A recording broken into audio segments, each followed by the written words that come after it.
This show is produced by the Hartman Media Company. For more information and links to all our great podcasts, visit hartmanmedia.com. Welcome to the American Monetary Association's podcast, where we explore how monetary policy impacts the real lives of real people and the action steps necessary to preserve wealth and enhance one's lifestyle. It is my great pleasure to welcome someone who I've been following for many, many years, and that is none other than Jim Rickards.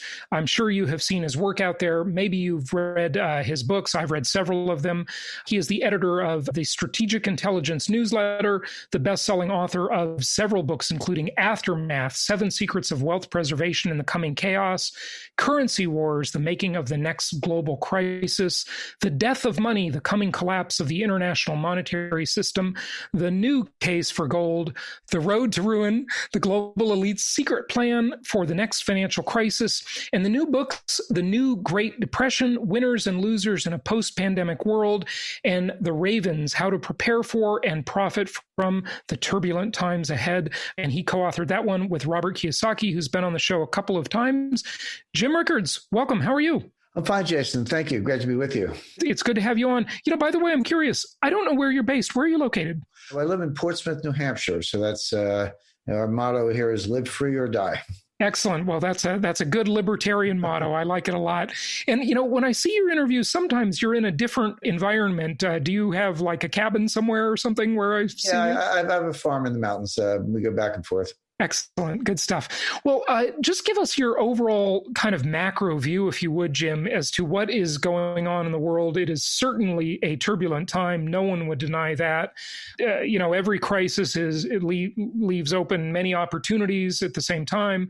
We'll take a deep dive into that today, I hope. Sure. Well, that's exactly what the book's about, the New Great Depression. And when I was first discussing it with my publisher and my editor last April, when the idea came up, of course, by then we were into lockdown, the economy was collapsing, the stock market had just dropped 30%. They said, Jim, we want a book on this. There'll be a huge, lot of interest in it.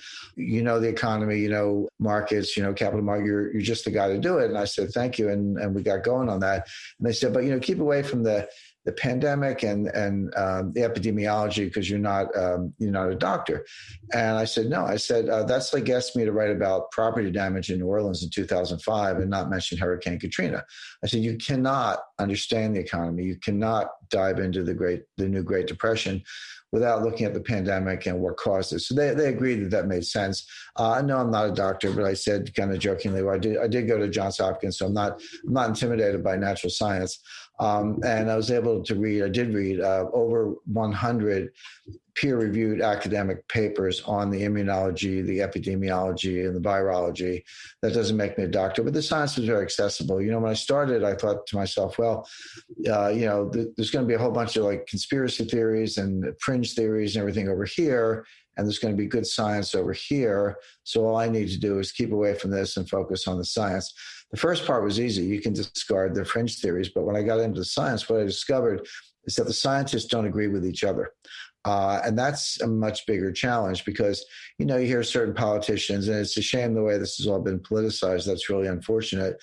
But politicians will say, believe the scientists. Well, anyone who says that doesn't know anything about science. Scientists argue with each other all the time. They debate, they challenge each other's assumptions. New research comes along and the science as such evolves, but it's never settled.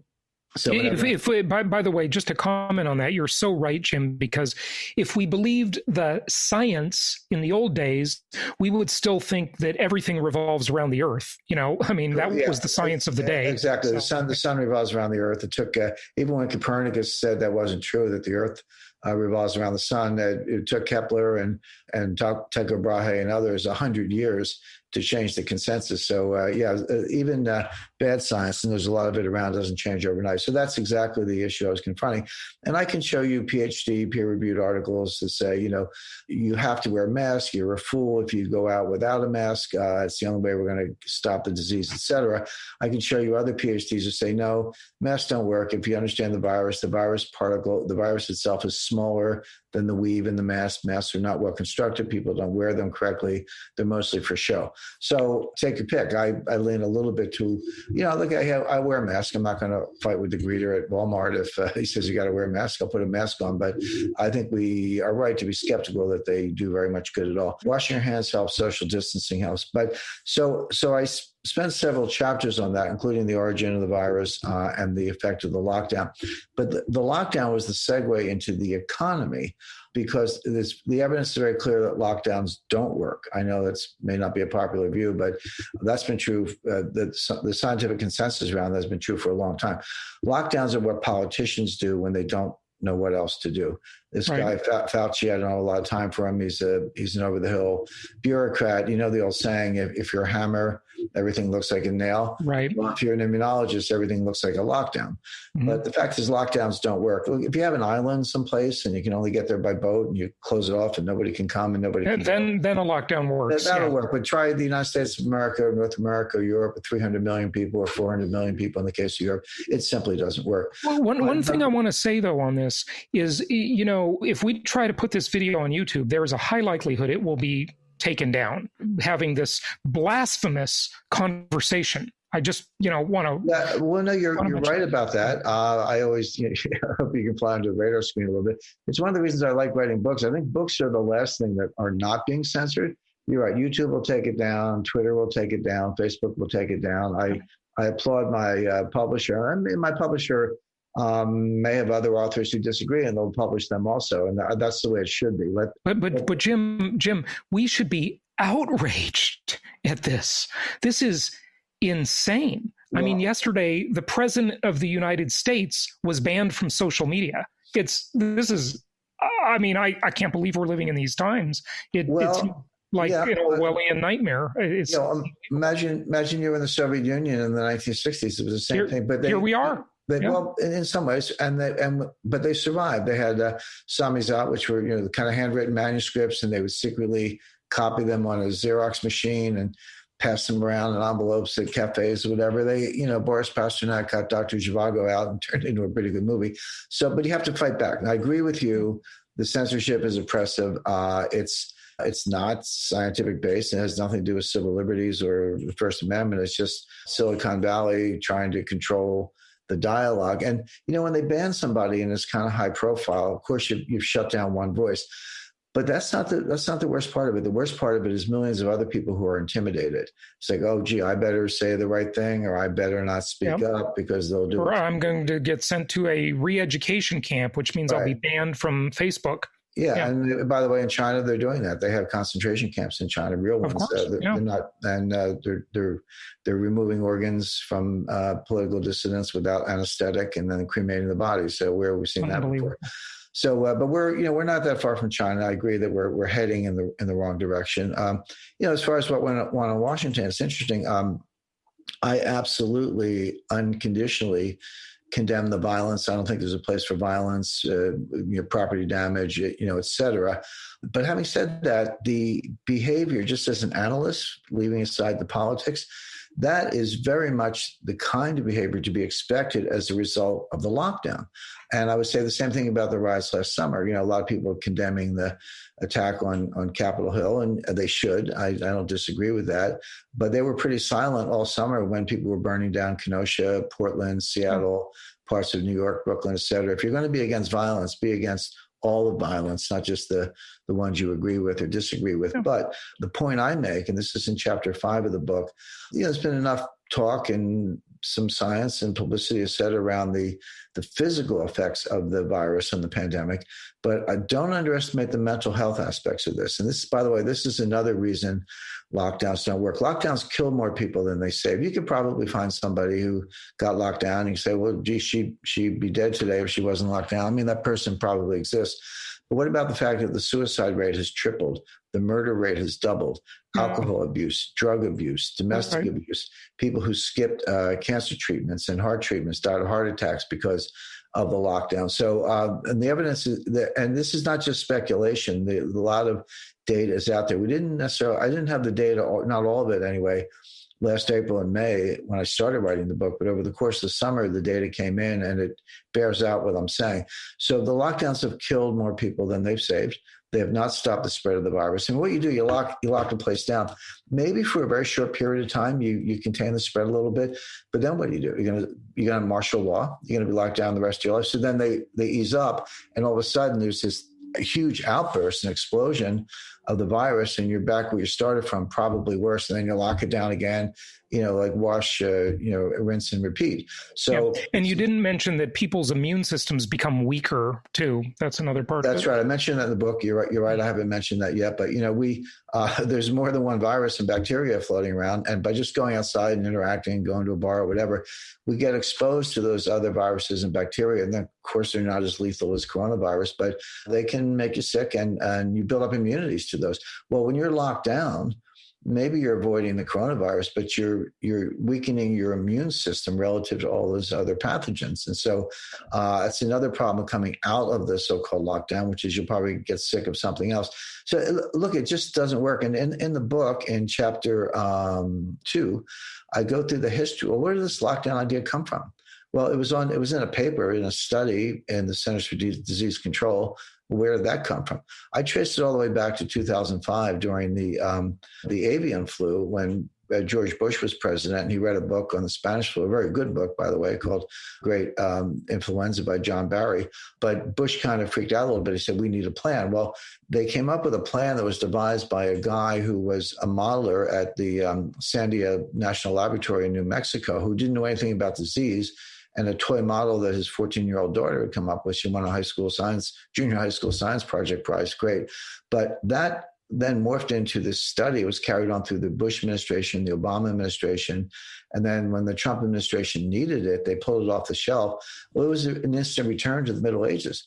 There's a very prominent scholar, D.A. Henderson. He passed away a few years ago, but he was credited with leading the movement to eradicate smallpox. So we did eradicate smallpox in the 1970s, and D.A. Henderson is given most of the credit for that. He won the the Medal of Freedom, which is the highest civilian honor, kind of equivalent to the Congressional Medal of Honor, and was dean of the Bloomberg School of Public Health at Johns Hopkins. So you sort of can't get any more credentialed or accomplished than that. And he said lockdowns don't work, and I quote his study in the book. So that's clear. But they're not good at stopping the spread of the virus, but they're very good at destroying the economy, and that's what we did.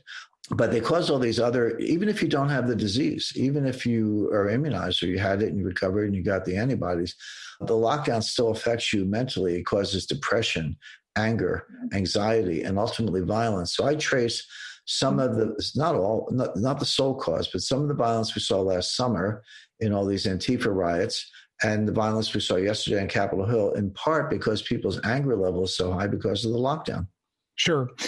One thought about it, I don't know if you've thought about this or really anybody has much. I've never heard anybody say it, but if you look back to the spark that ignited this, you look back to George Floyd, just think of his situation. So he was arrested for counterfeiting, and he lost his job because the place he worked as a bouncer was closed. Okay, that business was closed. Right. And so he had to have money, and that was before any of the stimulus. I think I could be wrong on that, but I think it was. I think you're right. And so he was counterfeiting, and there we go. That led to the whole thing, right? It may have never happened if he had been able to keep his job, right? So. Yeah, I mean, the police officers were arrested, and they've been charged with one of them charged with second-degree murder. They're going to run trial. Some, you're innocent until proven guilty, and let justice take its course. But these riots, many of them were justified in the name of George Floyd. Well, I could see, peaceful protest. You want to call your congressman, you want a peaceful march. That's fine. That's the American way. That's the First Amendment. Not smashing the windows and burning down stores. I don't care. Of course not. Yeah. But billions of dollars worth of damage. Nothing compared to what happened yesterday. The timing was had a direct economic impact, because you go back to so March, April, May was the first lockdown. The George Floyd death was the end of May, and the riots broke out in June, July, and August. Now, what else was happening in July? Well, that was right around the time when the mayors and governors are saying, okay, now we can reopen. The worst is over. Looks like we got the virus contained, et cetera. We can reopen. Well, no sooner did the bodegas and the coffee shops and the restaurants and the bars reopen, here come the riots, and they're getting the windows smashed, and they're burned out, and they're police in the streets, and they're boarded up. So imagine you're a small business person. You've just gone through 3 months. Half of them are bankrupt, okay, but the half that kind of survived and try to reopen. Now you got a crowbar smashed through your window. I mean, and then now today you got a second wave, which is worse than the first wave. Again, right. More evidence that lockdowns don't work. And there you get into this difference between perception and reality. So you look at the stock market. So the stock market indices are at all-time highs. I think the S&P hit a new all-time high today. The Dow Jones and NASDAQ, they're all close to their all-time highs. And so people say, well, it went down 30% in March, but it's come back 70%. It's at a new all-time high. My 401k is restored.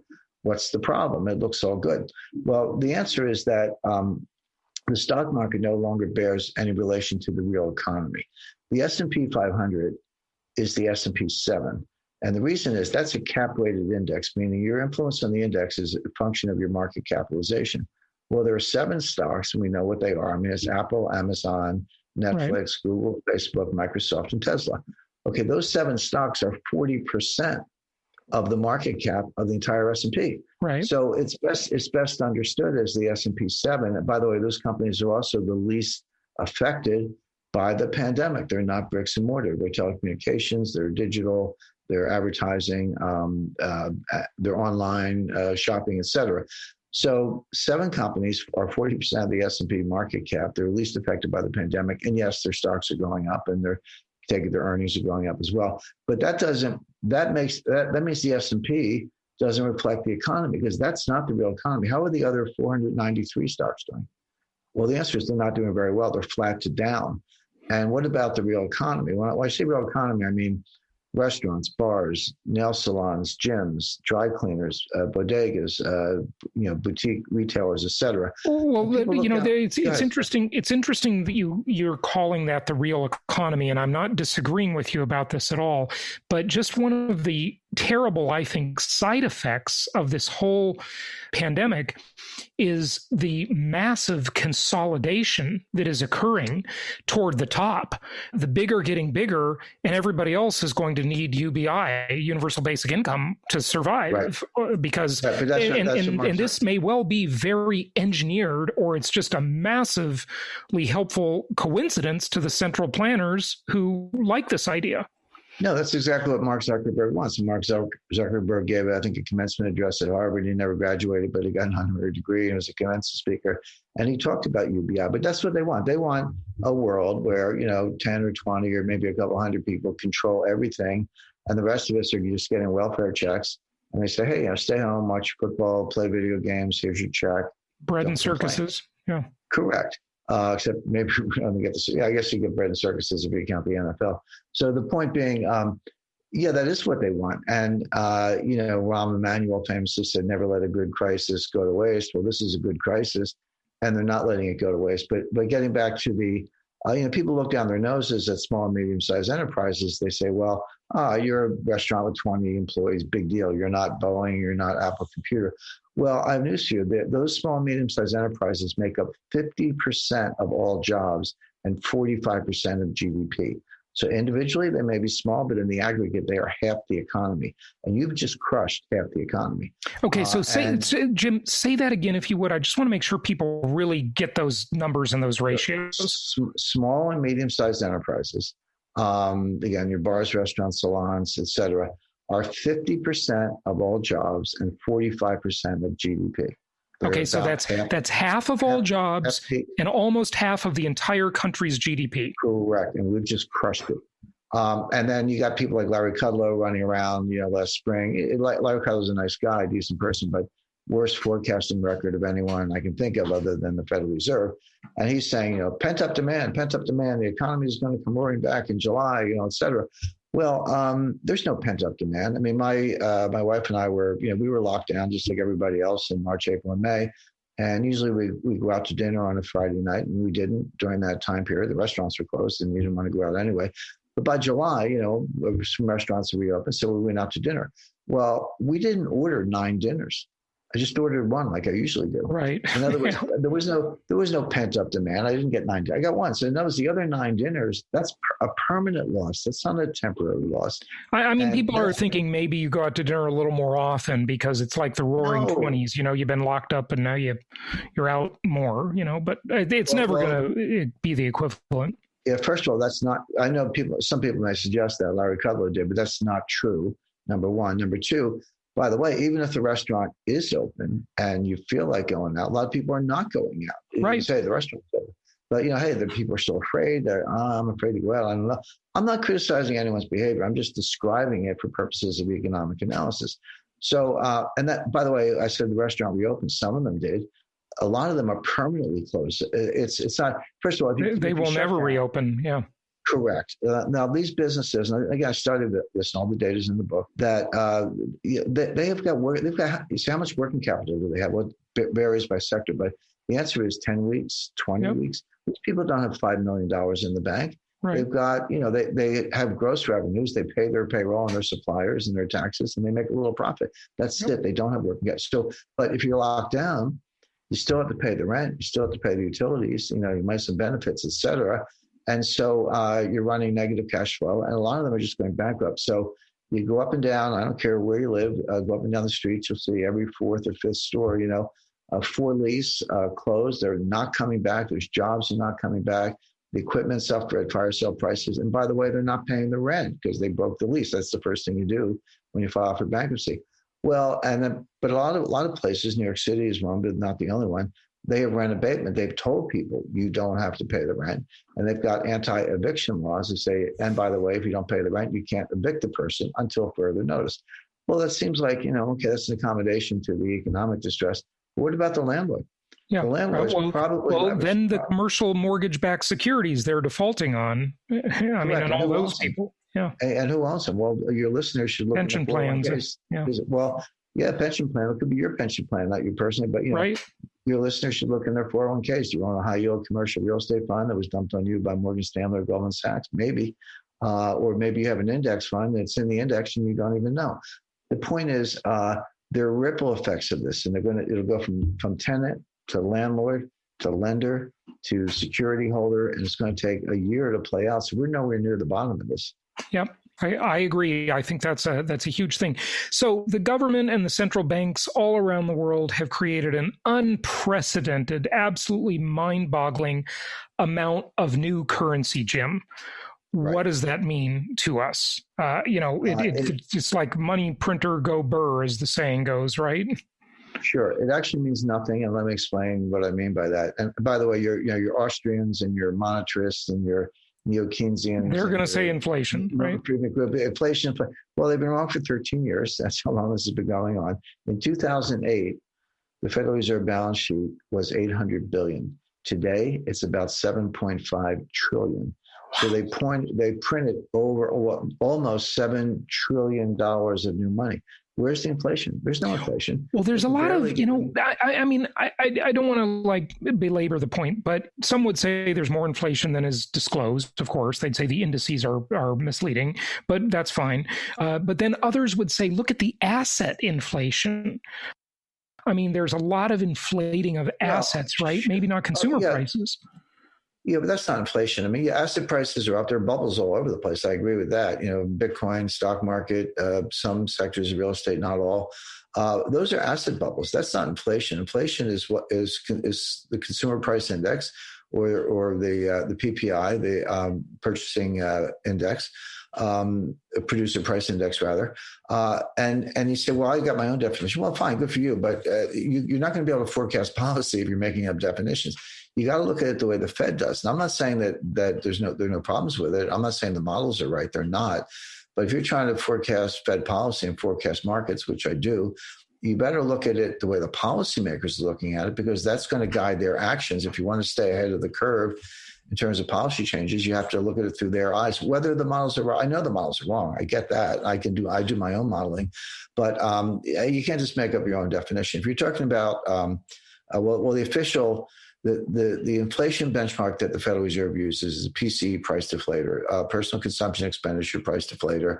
That's the one that's used to determine GDP. And their target for that is 2%. And they've hit that target about 2 months in the last 13 years.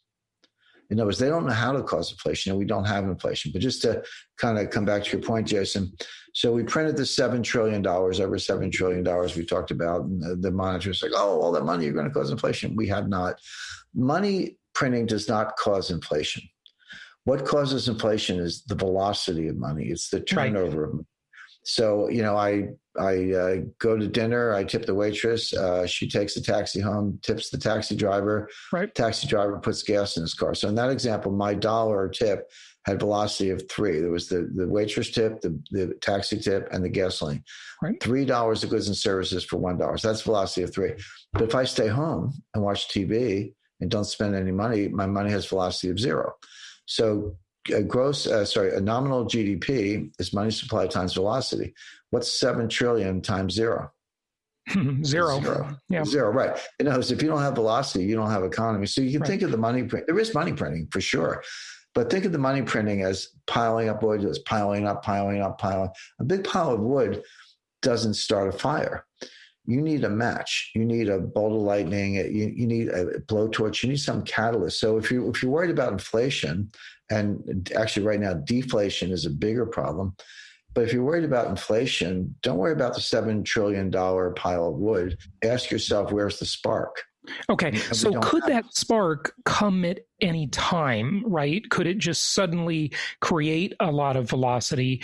And also, is the lack of any significant inflation in the system, how do we know that it's a result of velocity versus just technological progress? That technology is deflationary. I think we'd all agree with that, because it just makes things better, faster, cheaper. Which is it? And could that spark come at any time? Well, it can come at any time, which begs the next question, which is, okay, what could it be? And am I looking for it? Do I see any signs of it? So I'm not saying let your guard down about inflation. I'm just saying there's no inflation right now, and there's nothing on the horizon that's going to cause inflation. You're asking a good question. Is there something that could? Yeah, I can tell you what it is. Actually, I tell the reader in the conclusion of my book what could cause inflation. In fact, I recommend it because we've got another problem, which I just explained why monetary policy does not work. Fiscal policy does not work either. You can have deficit spending, but stop calling it stimulus because it's not stimulus. And why is that? You have to look at another metric, which is the debt to GDP ratio. So how much government debt is there and what's GDP? And a simple example, let's say you had, and these are not the right numbers, but just as an example, let's say you had $10 trillion of debt and $20 trillion of GDP. Well, in that example, the debt to GDP ratio is 0.5. It's 50%. The debt's 50% of the debt's 50% of GDP. Well, what are the actual numbers? The actual numbers today are about 25 trillion of debt and about 22 trillion of GDP. In other words, the debt to GDP ratio is actually around closer to 130%. Now, what's the significance of that other than the fact it's a bigger number? There's research, this is from number source, but Kenneth Rogoff, a professor at Harvard, Carmen Reinhart, who was a professor at Harvard, she's now the chief economist of the World Bank, and others and their collaborators in books, papers, studies, numerous time periods, emerging markets, developed markets, all markets, et cetera. And they show very conclusively that your Keynesian multiplier works up to a debt to GDP ratio of about 90%. And we're at about 130%, I believe, right? Correct. So 90 is the threshold. And Japan is at 230%, somewhere around there. Correct. Japan's a special case, and I can explain that. But just to come back to the other research. So what's the Keynesian multiplier? Keynesian multiplier is when you're in a liquidity trap and you want consumption and people won't spend, they save. That's what they're doing today. The stock market was up today because, so Biden's going to be president. The Democrats control the Senate. So that means we're not going to get $600 checks. We're going to get $2,000 checks and more. So the stock market, which usually gets things wrong, by the way, but they've said, all right, with all the stimulus, people are going to get the money. They're going to spend it. Here's your inflation, kind of what you were asking about, Jason. Here's your inflation. So interest rates are going up. That's not what people do with the money. They will get the money. I agree with that. And there will be more deficit spending, but they're not spending it. They're saving it. They're either paying down debt, which economically is the same as saving, or they're actually saving. And look, if you lost your job, of course you're going to save money. You're not going to, you'll pay the rent or whatever, but you're not going to go spend it on a, vacation or whatever. But even people who haven't lost their jobs worry that they might be next. Maybe their neighbor lost his job. So they're reining in, they're pulling in their horns and saving. Correct. Yeah. And there's a name for that. It's called precautionary savings, savings just in case. Well, so if you get savings, you're in a liquidity trap. Nobody's spending the money. So what Keynes said is, well, the government can spend the money. If people won't, the government will. And so you borrow $1 and you spend $1 and you get $1.25 of GDP. Right. That's and it works for a while, priming the pump. It works for a while. But the question is, when does it not work? And the answer is, it does not work at 90%. Why is so, Jim, my question is, why does it, like the economy turns into sort of this zombie economy with too much debt, right? Correct. It stops working. It's sort of like maybe a metaphor would be, look, I woke up, I didn't sleep well, I had a cup of coffee, it didn't do the job like usual. 1 cup is usually good enough. Well, I had 3 cups. And, if I have 10 cups, it's not going to make me 10 times more awake, right? It's going to actually hurt me. So what happens with the economy, though, when you do that? It's the same thing. The concept is that diminishing marginal returns. So at very low levels of development and productivity, one guy has a bright idea. Like, you got a bunch of farmers 5,000 years ago in China, and guy says, if we got together and built an irrigation canal and brought the water over here, we could all grow more rice. And they go, oh, yeah, good idea. And guess what? That works.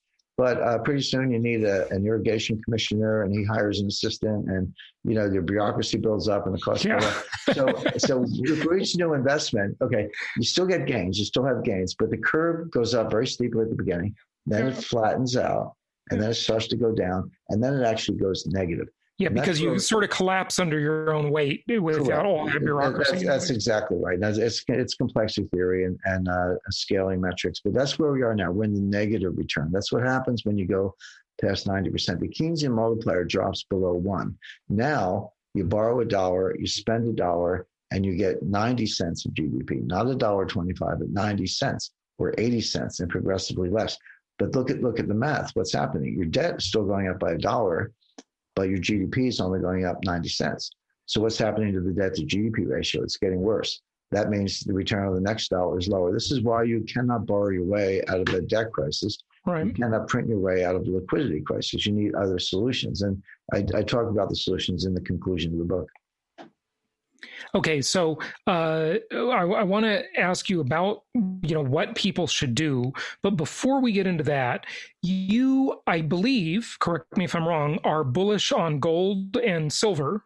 Is that correct? Yes, that's right. And most people would think, and maybe your idea is more counterintuitive, or there's some distinction.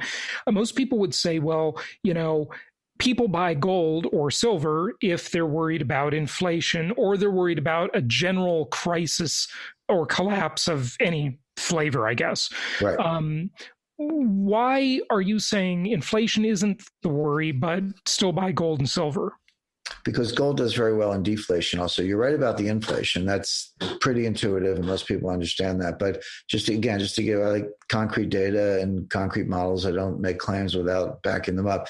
The greatest period of sustained deflation in U.S. history was the Great Depression between 1929 and 1940. In that period, gold went up 75%. It started at $20 an ounce. It was $20.67 an ounce, and it went up to $35 an ounce. So in dollar terms, that's a 75% gain. The best performing stock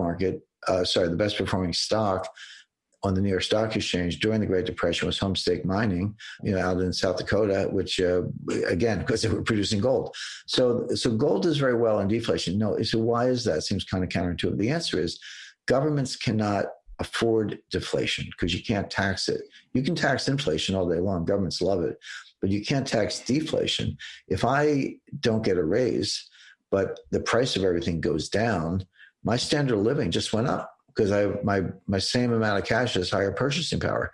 So my standard of living goes up in deflation, but the government can't tax it. So they want inflation because they want me to get more nominal dollars so they can tax it. So if governments can't stand deflation, and they can't, and you have deflation, how do you get out of it?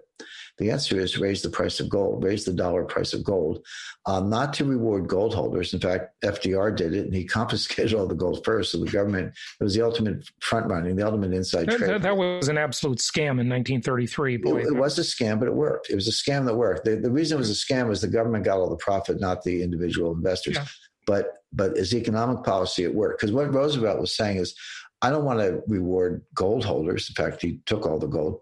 But what I want the price of everything else to go up. In other words, if gold, and I expect gold to go to $15,000 an ounce over the next several years, but let's just take $5,000 an ounce, which would still be a big jump.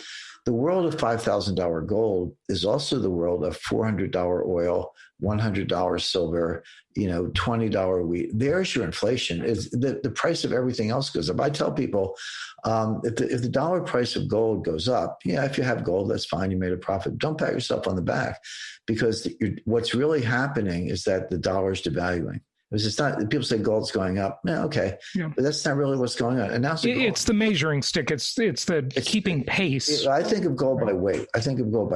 And an ounce of gold is still an ounce of gold. If you stick it in a drawer, go away for a year, come back, guess what? It's not 2 ounces. It's still an ounce of gold.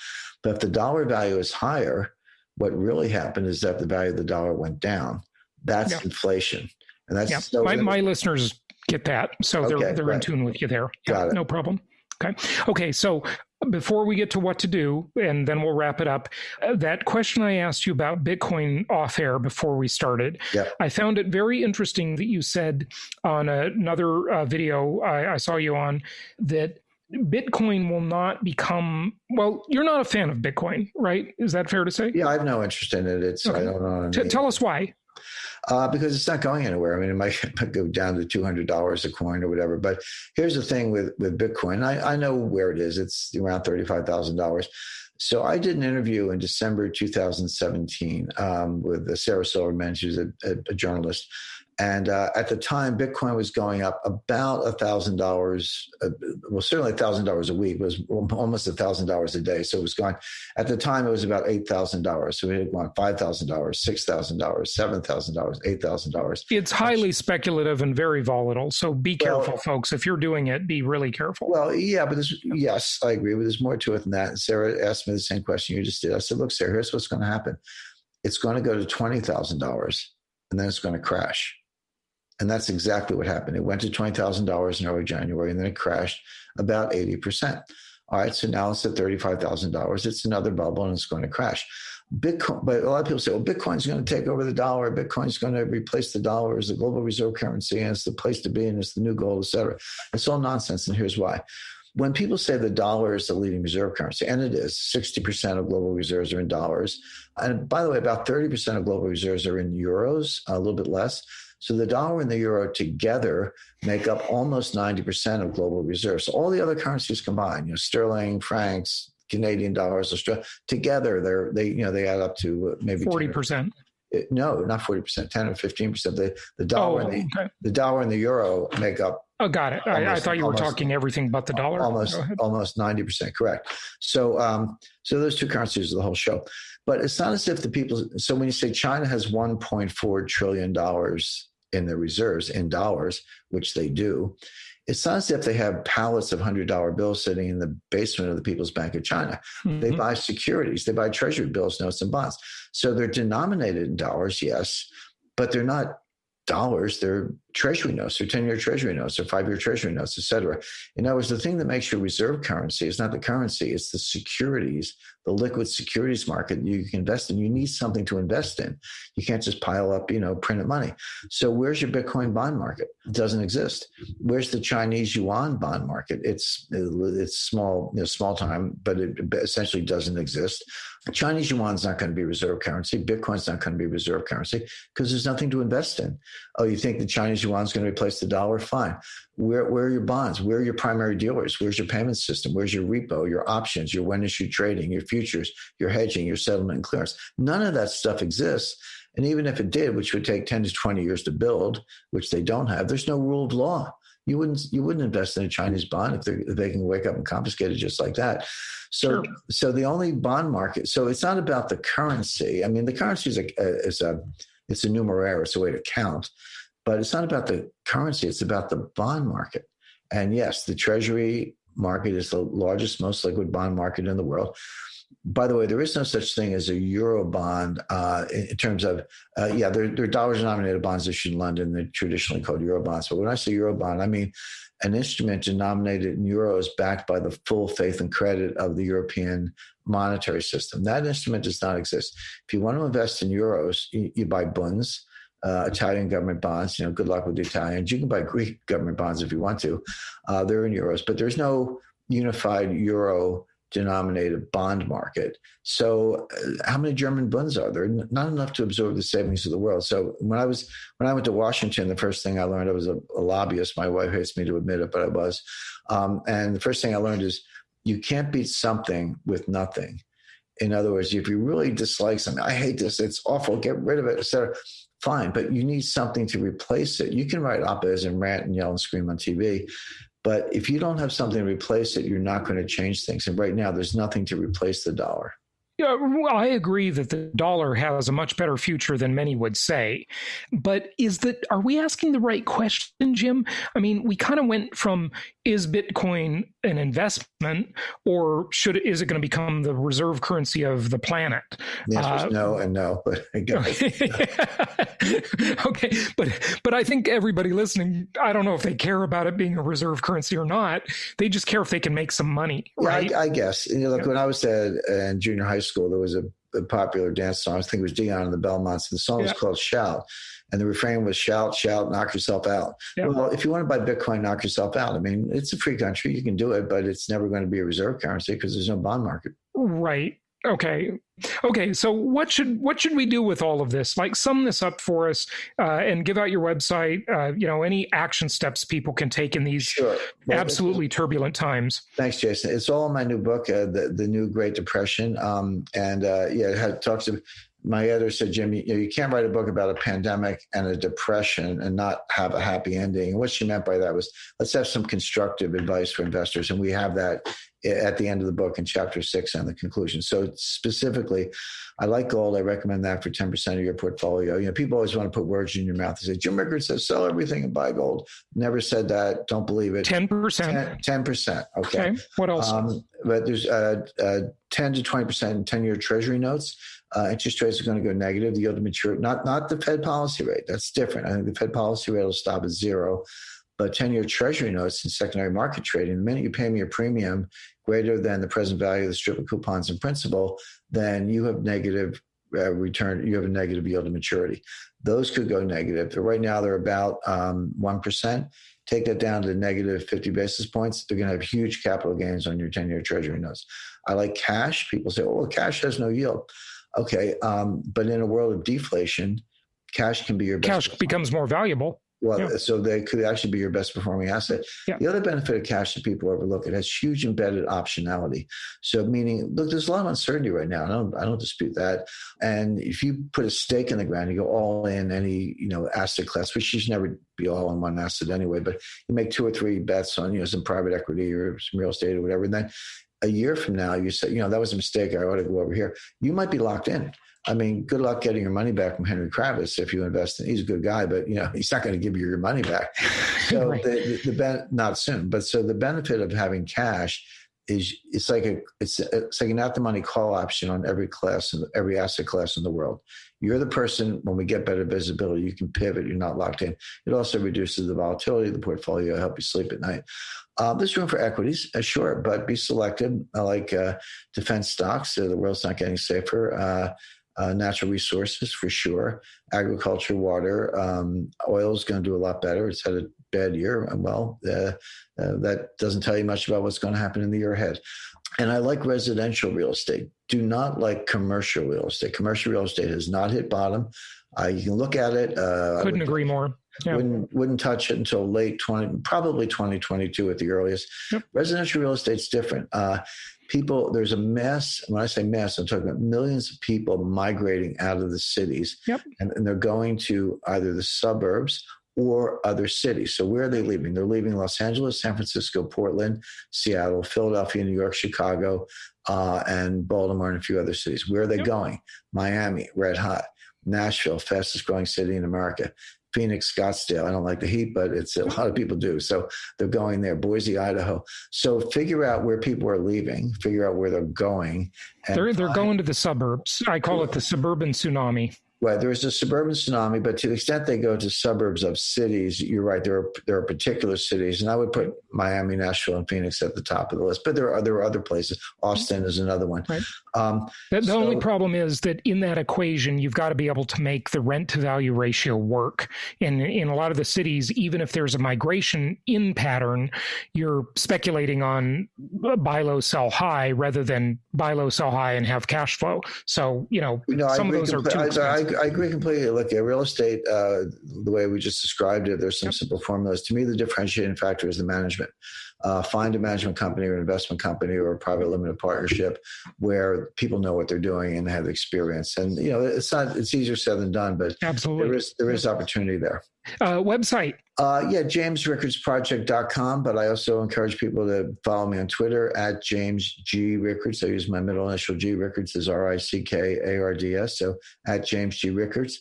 And the book is The New Great Depression, available on Amazon, Barnes & Noble, and be in the bookstores on Tuesday. Good stuff. Well, Jim Rickards, thank you so much for joining us. Appreciate having you on the show and hearing some of these insights. Thank you.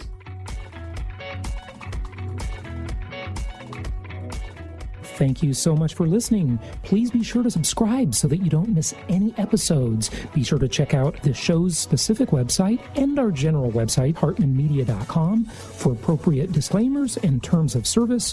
Remember that guest opinions are their own, and if you require specific legal or tax advice or advice in any other specialized area, please consult an appropriate professional. And we also very much appreciate you reviewing the show. Please go to iTunes or Stitcher Radio or whatever platform you're using and write a review for the show. We would very much appreciate that. And be sure to make it official and subscribe so you do not miss any episodes. We look forward to seeing you on the next episode.